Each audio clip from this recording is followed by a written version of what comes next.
I'm your host, Sarah Baus, and welcome to Attainable Podcast.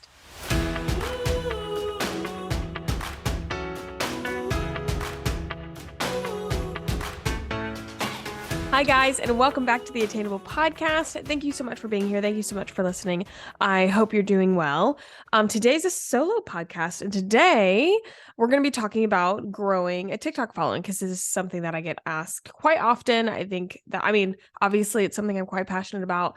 If you are not aware, I guess you would say like 9-to-5 job at No Good Marketing Agency. I lead their TikTok studio, and so I'm doing TikTok strategy all day long, literally, and then also with my own TikTok as well. I will say it's completely different. The way that you approach a brand's TikTok is completely different from what like the advice I'll be giving now. There's some similarities, but like the strategies that we like implement and learn about at that job, I do not implement onto my TikTok pretty much at all. And so this is going to be really, really fun. So if you are somebody who's interested in growing a TikTok, if you're interested in starting your TikTok, particularly somebody who's wanting to be a creator, this episode is going to cover mainly like growing your TikTok following and making that into like something that you like, quote, really do, like a serious thing, if you will. And then if you're interested in like monetization and stuff, we've got some episodes on being an influencer, monetizing your influence, all that kind of stuff. Actually, this last episode that we had a couple episodes ago with Natalie, that would have been a good one to look at. But yeah, we're going to cover growing your TikTok. And so, if you're wanting to start a TikTok, my assumption is the real question. Like when people ask, like, how do you start? My assumption is really that they're saying, like, how do you grow an audience? Similar when people are like, how do you start a podcast? I'm like, that's not what you want to know. You know how to start a podcast. Or most people are not actually asking how to start a podcast. They're asking how to grow the audience. Same with the TikTok. And so I can really only, again, speak from my experience. And I started my TikTok posting very casually in 2021, late 2021 in the fall. And then it was a channel that I wanted to do more on. I have been like low-key wanting to be an influencer since I was in like high school. So it's always been just something that's in my mind. And so I wanted to, quote, take TikTok seriously, which I feel like anybody who is an influencer or is a creator or any of that, like there is a time when you just decide you take it seriously. Since social media is like something that's used by everybody, there is like kind of a mentality shift when you're deciding to use it strategically. So I wanted to take TikTok seriously, grow my TikTok. I decided that for the new year for 2022. And so I started posting regularly in January. That means like a couple times a week. And then in March was when I said, okay, I'm going to post multiple times a day, or at least once a day from now on. I did that for about a week before I created the laundry bar soap video that then launched my career. That is now at 27 million views. That took me from 200 followers to 200,000 followers in a month. And I do have a podcast episode on that. So episode 85 is I gained 150,000 followers in 7 days on TikTok. So then that was the original timeline, and then 200,000 in the first month, something like that. I don't really remember the breakdown. But yes, for 7 days, I went from about 200 followers to 150,000. And so you can go listen to that episode if you're wanting to hear like the whirlwind that was. But let's talk about like the nitty gritty and the tips that if I were starting a TikTok now, this is what I would carry over. And I'm going to be, if you are watching the podcast, hello, I'm going to be taking a look over at this screen for my notes. So first thing that I think people don't mention when they talk about growing your TikTok is, let's get out of the way that TikTok changes all the time. So the tips that I give you, TikTok changes all the time. User behavior changes all the time. And how, just like everybody's For You pages is different, everybody's growth is going to be very different. And I mean that in the way that how the algorithm reacts to you, I think is really different for a lot of people. And so what worked for me might not work for you. And everybody on TikTok who's giving TikTok tips, first of all, I'm not a big fan of listening to those, to be honest. And I realized like that might be hypocritical for me to even be making this podcast. I'm going to be telling you my experience and from my truth. But just keep that in mind always. That these are things to guide you. It's never something to put pressure on you or say that if you don't do this, you're doing it wrong. So let's put that out of the way. Now, first thing that people really don't talk about is the cyclical lifestyle of your TikTok journey. So, when you are first starting to post on TikTok, I recommend throwing a wide net. Any idea that comes to your mind, anything that you are like, oh, I'm doing this, I could film this. Oh, I saw this trend, let me try it. Like any of that, throw a very wide net because what you're trying to do in the beginning essentially is just gathering data on what people are attracted to in your content. And so you will start to see patterns. And that is what you follow. You follow the breadcrumbs and you react to those breadcrumbs as fast as possible. Meaning, if you are posting and you did a get ready with me, you did a trending sound and you did a recipe video, and the get ready with me and the trending sound have 200 views and the recipe video has 1,000, immediately do another recipe video. Be very, very reactive and very, very quick to the breadcrumbs that the algorithm is giving you. If that recipe video does well again, like these are again all hints of what you should be doing. But in the beginning, and continue to experiment. That doesn't mean you do recipe video after recipe video after recipe video. It's just within your content schedule, make sure a recipe video is in there while you're throwing that wide net, because you might also get, they really also like in the car story times, that hit a 1,500 views. So I'm going to do recipes, those, and then I'm going to experiment with some other content types. But you will start to be given like this manual of, oh, these things work, these things do not. From there, when you are studying that content, you're going to get frustrated because there is going to be a point where that formulaic type of video doesn't work anymore. I really hope it doesn't fatigue that fast because it's for you, because it's very maddening, but there's going to be a time. So you're constantly going to be iterating. This like wide net, figuring out what works and then pivoting is a constant movement. It's something I do with my content. It's something I do with brands. Like it's a constant thing. But with that, you can still be like, just any video that feels right, like go ahead and put it out. Another thing to note in the beginning is that a lot of it is not, you are measuring like what works, but I'd say 65% of what you're doing is just getting in the habit of creation, just getting in the in the mindset of creation. Like if you're constantly asking like, what should I film? What should I film? That is then a mentality that you're going to acquire. It's like practicing anything. It becomes a habit. I literally think in terms of TikTok sounds. I literally think of my life like in terms of like, this could be filmed. This, no, that's not healthy. I would not recommend doing that. Apparently that's a condition called being chronically online. So that's perfect. It works for me because I find it like very creative. But you do want to get into the practice of understanding like what of your life can be filmed and what can be interesting.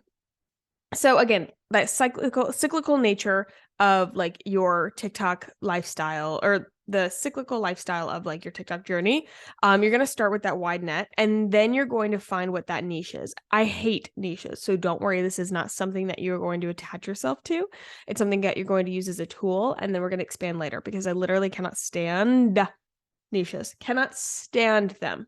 Hate being labeled. But what it does do is it gives you, think of like a power up, straight up think of like a power up from Mario Kart or something.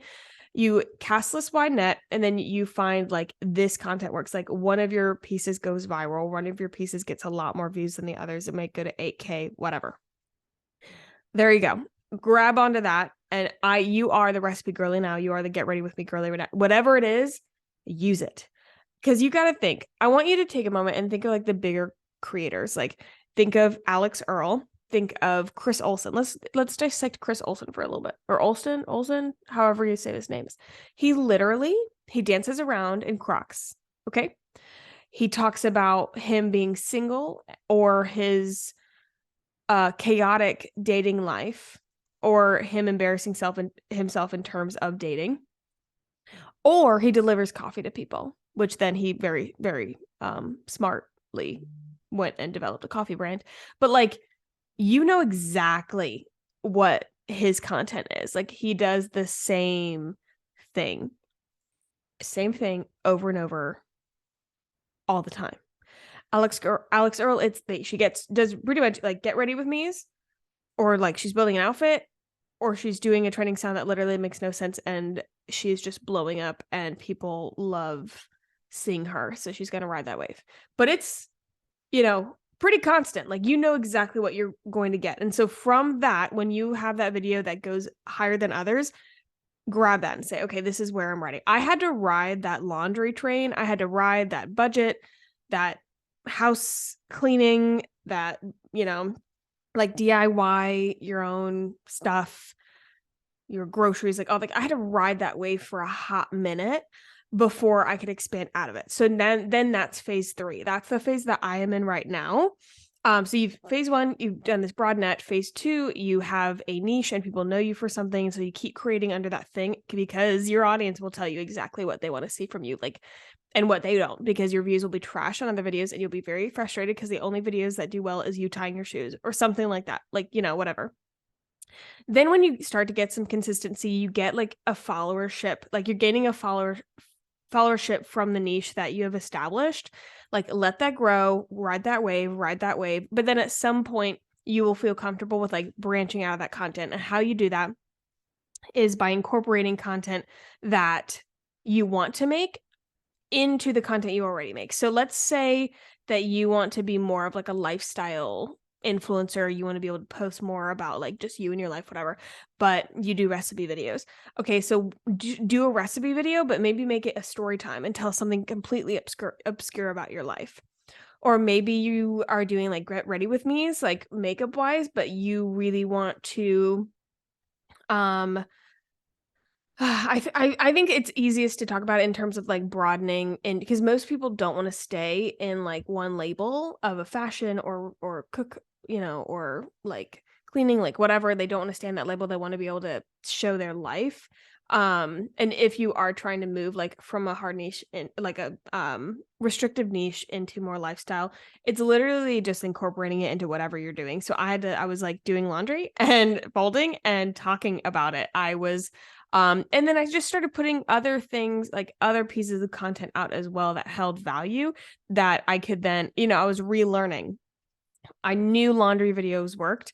I then saw that, okay, if I get ready with me and it's makeup, like trying to replace my makeup with skincare, like that works really well. So that's like another backbone of my content. So that's like the life cycle. But in the beginning, all you're doing is really like creating anything that comes to mind. You're building those habits and you are taking heavy note into what's working and pivoting constantly. And when I mean pivoting constantly, I mean if the day before the video went to 1,000 and you've been only hitting 200, the next day you're making another video similar to that.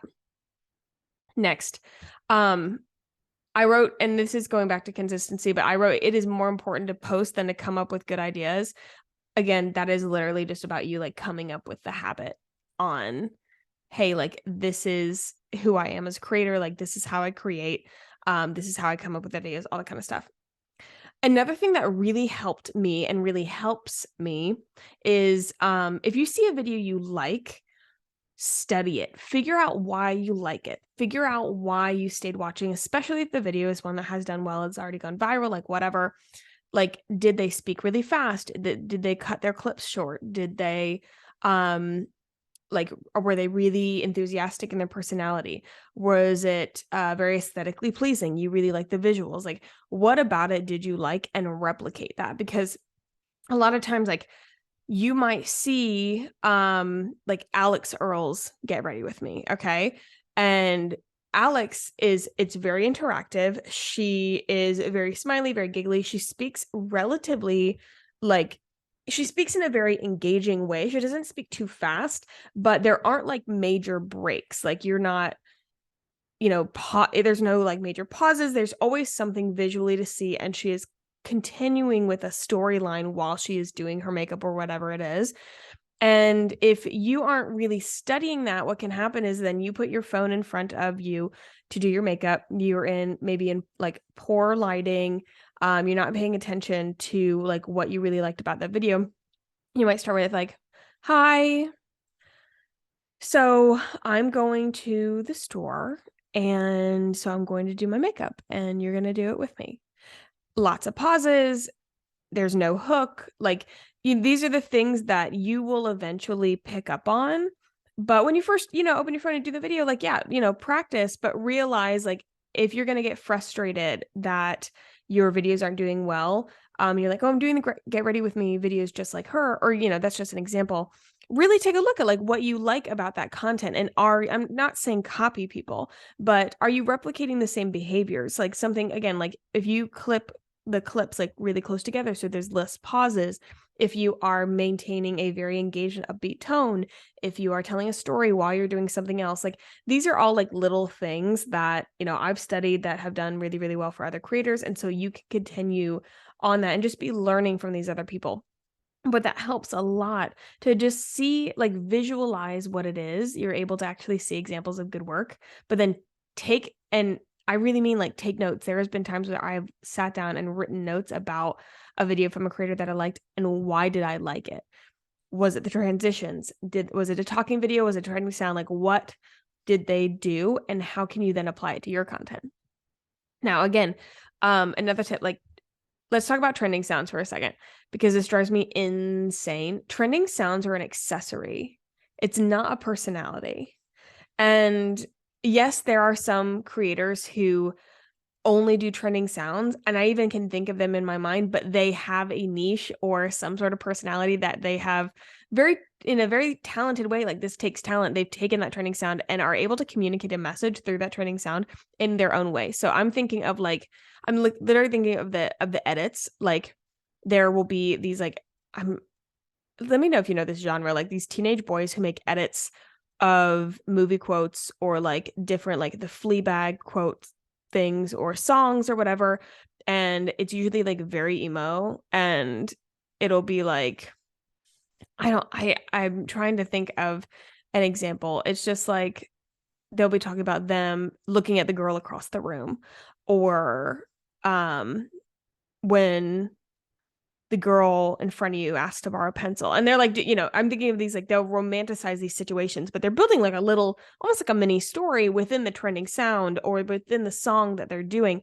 Like, that is still having a personality. Just because you did a trend, like a trend that literally like so many people are doing, and you're doing these over and over again, without inserting a piece of yourself into it or anything that's unique, like, that isn't going to help you grow.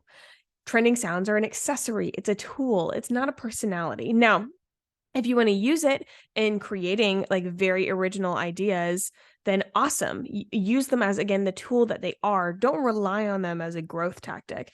There's actually every single account that I've worked on, our trending sound content does not do as well. People buy people. So people want to hear about your story. They want to hear about your day. They want to, whatever, hear about the crazy thing that happened.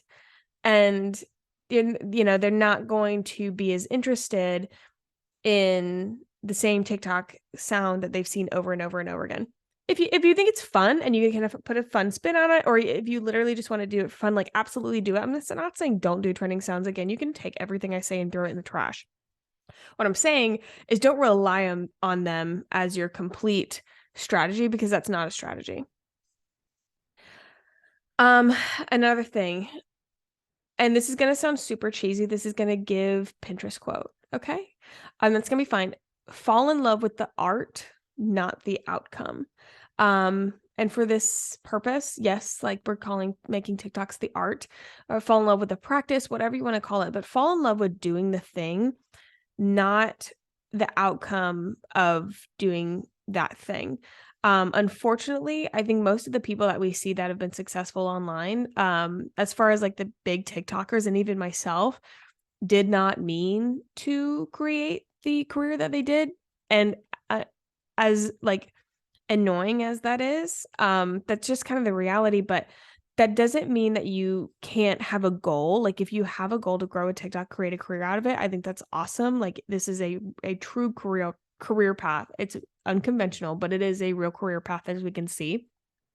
But don't you have to fall in love with actually doing it, not just for good intentions. Like, yes, you need to, like, have the right value forward, and saying, "I wanna be an influencer, I wanna be an influencer," is just gonna make you frustrated when you're not, and that's not sustainable. It's just not a sustainable lifestyle. But also, you wanna make sure that you fall in love with the practice of it, because, like, say you do blow up, say this does become your career, you have to like your job.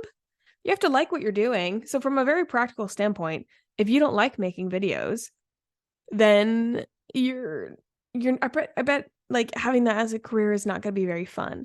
And yes, it is a I'm not gonna say, like, I'm not gonna stand here and lie and say that it is, like, just as fun when you're creating videos for no one as when you're creating videos that get thousands of views. Absolutely not.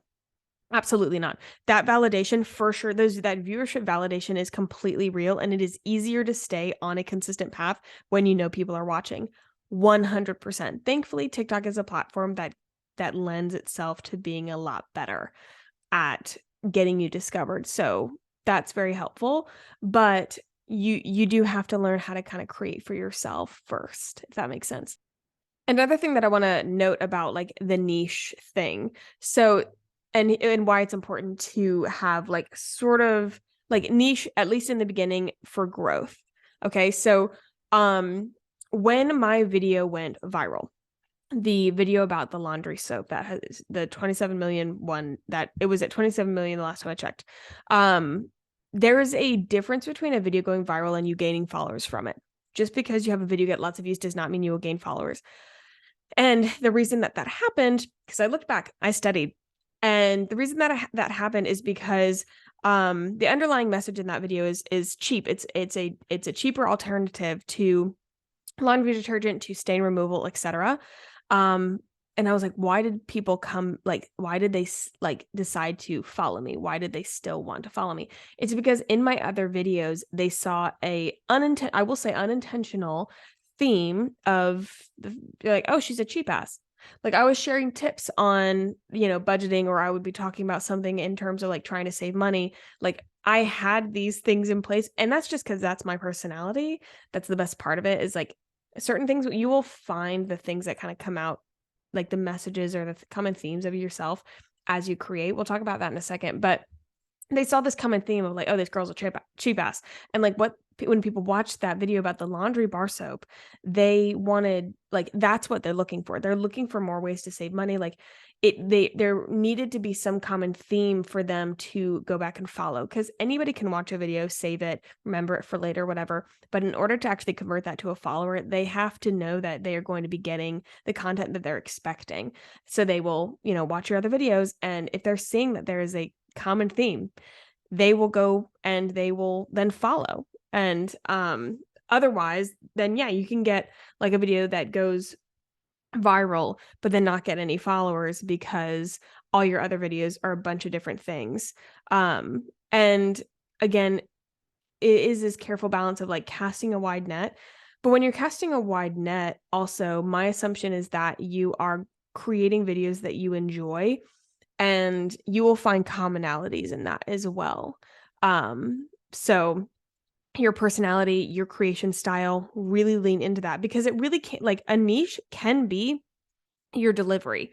Like, you may talk about so many different topics, you might be in a ton of different settings, doing a ton of different things, but the way that you speak is very unique. The way that you literally deliver words, the way that you tell stories is very unique. That's something that I'm picking up on for my audience. Like, when I do certain, like, story times or more talking videos, they like it because, like, I'll go back and watch, like, I have a podcast. I'm on video every single day. At some point, you just know, like, your style, and I know the type of, like, the way I inflect my voice, the how fast I talk, people are very drawn to that, and so those videos do really, really well. And you will find those commonalities in yourself as well. And this brings me to my last point, like, as you're going along and you're creating, to a certain extent, you're also discovering who you are as a creator. And so there is like a self-discovery piece that happens with it. You're discovering how you deliver content. They're discovering how you make a video. You're discovering like, how do you create in this particular medium? It is just as like artistic really as painting or as, being like doing sculpting or, any type of thing where you're having to navigate learning who you are in that creative medium as well. Same thing. So, and that's like the fun part. And like there are things I've learned about myself through creation that I didn't really realize before. For instance, like my delivery style, again, telling stories. I've learned things that I like or habits that I have or, like, hobbies that I'm into or there's, of things that I wouldn't have discovered if I hadn't started making videos, if I hadn't started, interacting with people online. I really wouldn't have. It's a literal reflection of you, and you'll start to see things, literally see yourself as other people see you. And that is a really, really powerful thing to know. If you can and hear me say this in terms I'm saying this in terms like strategically, as a creator, as somebody who is on video, not caring what people's opinions are. Very, very different. Don't get it twisted. But when you are on camera and you are able to see yourself from the lens of a viewer, you are then able to identify why that viewer was sucked in. You're able to identify why certain videos work and why other videos do not. You're able to identify your own strengths and then play to them. That is something that I would say I've discovered about myself probably in the last mm, like 4 to 6 months have I really gotten a understanding of how other people see me as a viewer to a creator, and that has completely honestly, it's been a lot more inspiring. I feel a lot more connected to the viewers, which then makes me feel a lot more inspired to create. But yeah, just realize like you're discovering yourself in this as well, and you're discovering how you like to create, and that is just as important because sustainability and consistency are it's the underlining tone to everything. You can't experiment with content if you're not posting consistently. Like you can't grow a following if you aren't, posting where people can expect to see content from you. That's just not going to happen. So if you can get the sustainable creation and like a consistent schedule down, you're golden. All right, guys, this was a bit of a different episode, like very kind of just tips-based, very practical. I hope that this was interesting. And I hope that if you are looking to grow your TikTok, that this was helpful. If you have other questions, I think there's a lot of questions around this, and there's a lot of different avenues that we can go in with talking about becoming an influencer, getting an audience, all the kind of stuff. We can talk about podcasting, like all, how to connect all of your socials as far as your, you know, social ecosystem, because you should be on multiple platforms if you're wanting to be a creator. So anyway, if you have any questions about that, please go to our Instagram and DM us or comment, and we can do a whole other episode answering those questions. So yep, I hope this was interesting. I love you guys so very much, and I will see you guys next time. Bye.